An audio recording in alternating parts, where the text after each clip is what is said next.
Roshi Daaji Japan நாட்டை சேர்ந்த ஒரு மிகப்பெரிய ஜென் குரு. அவர் தன்னோட கடைசி காலத்துல மரணப்படுக்கையில படுத்திருக்க அவரோட சீடர்கள் அவரை சுத்தி சோகமா நின்றுட்டு இருந்தாங்க.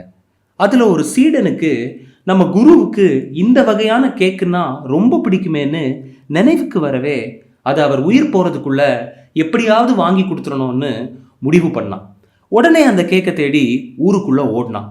உள்ளூர் ஃபுல்லா கேட்டு பார்த்தான். அங்க எங்கேயுமே அந்த கேக் கிடைக்கல. சரி, பக்கத்து ஊருக்கு போய் தேடி பார்க்கலான்னு அலைஞ்சும் அங்கேயும் கிடைக்கல. டோக்கியோ போனா கண்டிப்பா கிடைச்சிரும்னு நம்பின அவன் அங்க இருந்து ரொம்ப தூரத்துல இருக்கிற டோக்கியோவை நோக்கி பயணம் போனான். அவன் எதிர்பார்த்த மாதிரியே அங்க அந்த வகை கேக் கிடைக்கவே அதை ரொம்ப பயபக்தியோட வாங்கிட்டு மடத்துக்கு திரும்ப வந்து சேர்ந்தான். கேக்கை குரு கிட்ட கொடுத்தான். மெல்லமா தன்னோட கண்களை திறந்த குரு தனக்கு பிடித்தமான கேக்கை பார்த்ததும் புன்னகைச்சாரு. அதுல இருந்து ஒரு துண்டை எடுத்து ருசிச்சு ரசிச்சு சாப்பிட்டாரு. அதே நேரத்துல அவரோட நாடி நரம்பெல்லாம் தளர்ந்து ஒடுங்கி போயிட்டு இருந்துச்சு.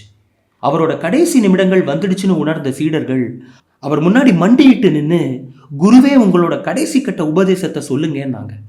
எல்லாரும் குருவோட கடைசி உபதேசத்துக்கு காத்திருக்க குரு, ஆஹா என்ன ருசி அப்படின்னு சொல்லிக்கிட்டே தன்னோட கண்களை மூடி உயிரை துறந்தாரு. இதை கேட்ட பல பேர் குழம்பி போய் நிற்க, சிலரோ வாழ்க்கை ரொம்ப ருசியானதுன்னு அதை கடைசி வர ரசித்து வாழ்கிறதுல தான் ருசியே இருக்குன்னு புரிஞ்சுக்கிட்டாங்க. நாம் நம்மளோட வாழ்க்கையை ரசித்து ருசித்து வாழ்ந்துட்டு இருக்கிறோமா? யோசிச்சு பாருங்கள்.